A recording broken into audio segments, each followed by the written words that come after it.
Greetings, Earthlings. I have before me a game called A Museum of Dubious Splendors, and I know nothing about it other than that it looks cool and interesting.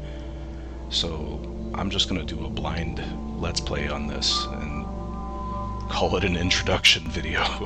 um, yeah, Museum of Dubious Splendors. Let's do this. Okay, X. Do not have a joystick.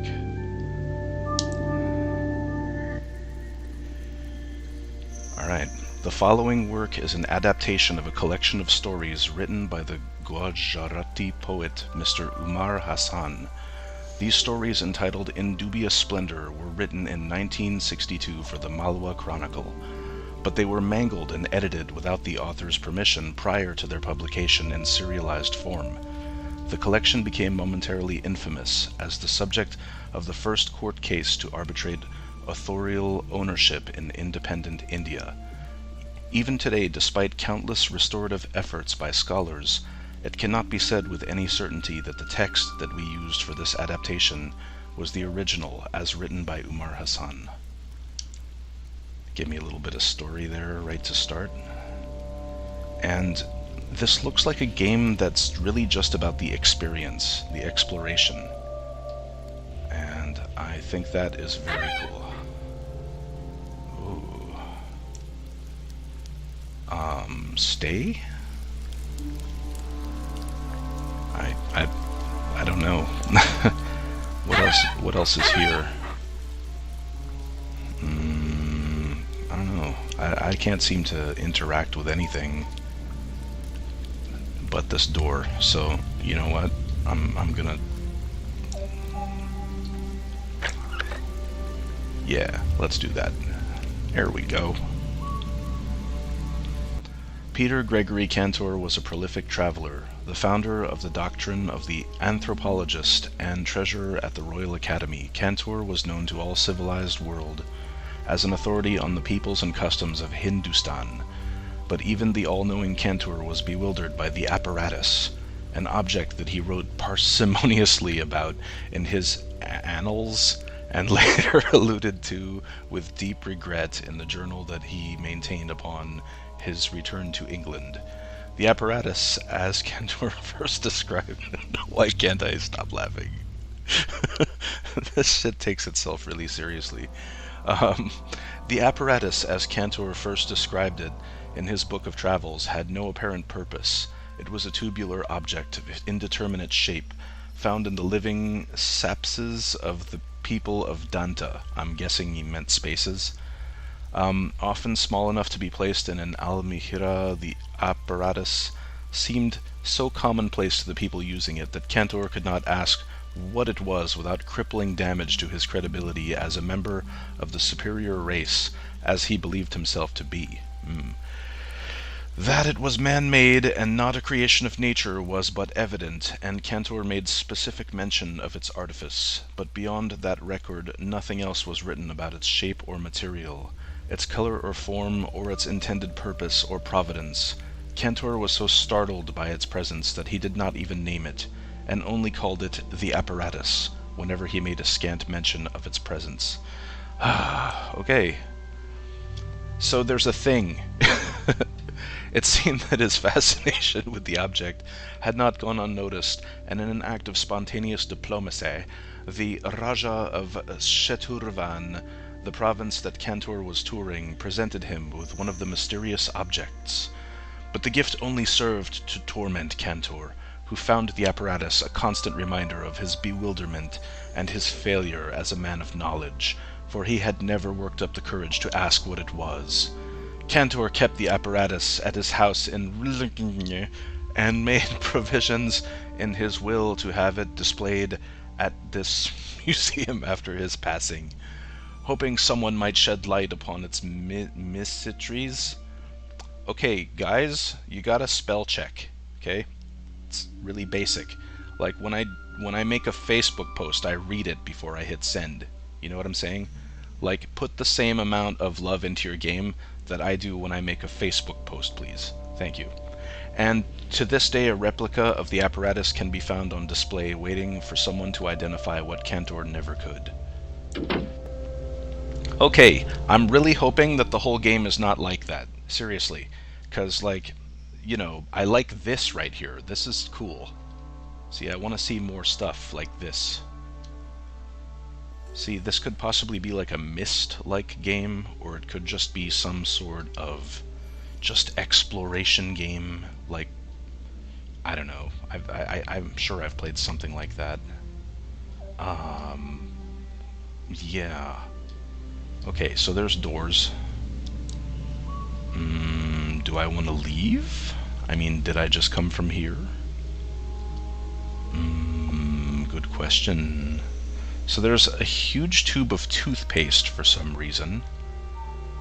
And, I mean, damn. That's a lot of fucking toothpaste. Okay. Well, alright. Well, my D&D training has taught me that you must always go left first. So, left it is. In the land of Couture, oh god, more of this. In the land of Couture, in the valley of Bitra, there lived a clan of giants. Theirs was a thriving community, content to remain aloof from the other denizens of the world. And though the giants would on occasion trade with the gods to enslave tiny mortals, most of them rarely left the confines. You know, guys, I'm sick of this already. Seriously, I'm just skipping it. I'm just not in the mood for that. This is not turning out to be the game that I want it to be. I just want some exploration and some cool visuals and possibly an interesting little hidden narrative. I don't want to just sit and narrate all day long. Okay, so it looks like it's the same setup as the last room, except instead of toothpaste there's a giant cassette tape. And yeah, some cocks on the wall. Just lots and lots of cocks on the wall. And okay, that's about enough of that. Let's go through this door, see what happens. Talking about annals and cocks. Jesus. I thought this game was PG-13 at least. Okay. Okay. Well, look at this shit. There sure does seem to be some giant fucking shoes. What is this game? Am I playing like a survival horror right now, where I'm like trapped in an infinite time loop of a just weird dimension where just every room has the same layout, just with a different giant object in it? Toothpaste, cassette tape, shoes. Gotcha. Alright. Oh, goody. Wooden faucets. Yeah, that's totally what I expected, actually.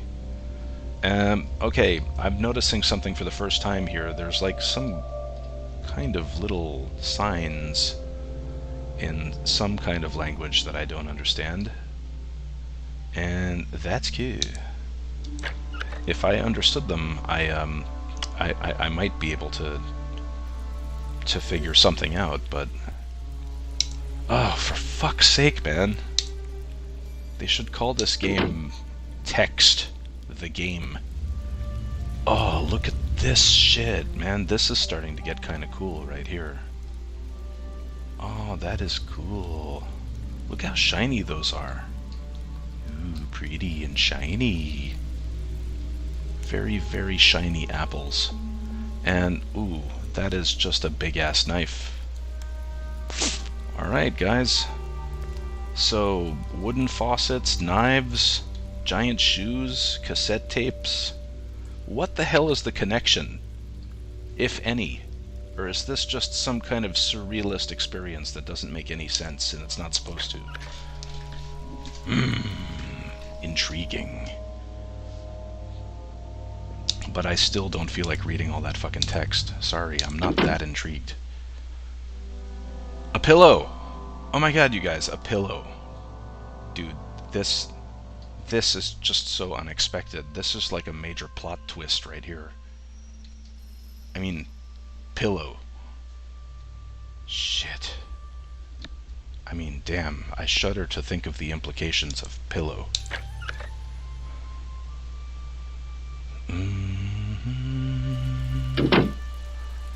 So what is this, a bathhouse? It looks like a bathhouse to me. What if I just go in the water? I can't go in the water. Oh. Alright, well, there's some more big faucets there. Freaky. Yeah, this is, I'm gonna rename this game to Opening Doors and Text Simulator. Freaking awesome. Alright, shiny apples, vintage binoculars? Okay. There's the lady that's enjoying her tea and kind of looking at me like, tea. Yeah, she sure does like her tea. Alright, next. See, I hope you guys are taking notes because this shit is all very symbolic and important, I'm sure. Click. Click. Elephants and a giant handbag. Yeah. You know what, guys? I'm already kind of getting really bored of this dumb shit. I mean, you know, no disrespect. Like, I'm sure that they're trying to do something really cool and interesting here, but I'm afraid that I don't think it would make for that much of an interesting video if I just narrate the whole time. You know what I mean? Like, I feel like I've already, like, spent much too much time narrating already on this video. Ear, skulls, cool. Shit's getting a little bit more hardcore. You know, those apples, I mean, those skulls look like the shiny apples from before. Yeah. I'm still clueless as hell as to what's going on. I'm trying to remember the name of a game that I played years ago, and it was a game that was just walking around exploring stuff, and I thought it was pretty interesting. It had weird visuals. What was the name of that thing? Anyway, I kind of thought it was cool, and you know, I was kind of expecting something like that from this. Oh, look at that. There's birds up there. Yeah, birds and pencils and butterflies. Yeah, this, you know, this could just be like some kind of surreal experience type of thing. I mean, the title kind of gave me that impression, you know? That it was going to be wandering around a weird museum. Alright, this thing looks like a 3 and ID. 3 ID, y'all. This project is supported by the Indian Fund. Okay, guys, I see what you've done here. You know what? I give them props. I actually think it's kind of cool that they did a thing like this. I'm not gonna call it like an amazing game. I'm not gonna tell you to go get it and play it because I feel like we've just seen what it's about. You know. It's about the India Foundation for the Arts. And I can say that they delivered in some of like the theme, and I think it was a pretty interesting experience, even if the whole time I was like, what the fuck is this? Is this even a game? Which is fine. It was just an art project. So kudos. India Foundation for the Arts, kudos. I see what you did there. I think it's pretty cool, and yeah, I think that's the end of this. All right, guys. Well, that was this game. I hope you enjoyed. I hope you feel as what the fuck about it as I do. and support your Indian arts, okay? Because India is a cool country with beautiful art, and it should be known. Alright guys, cool. Thank you for watching. Please like, comment, subscribe, and I will see you guys in the next one.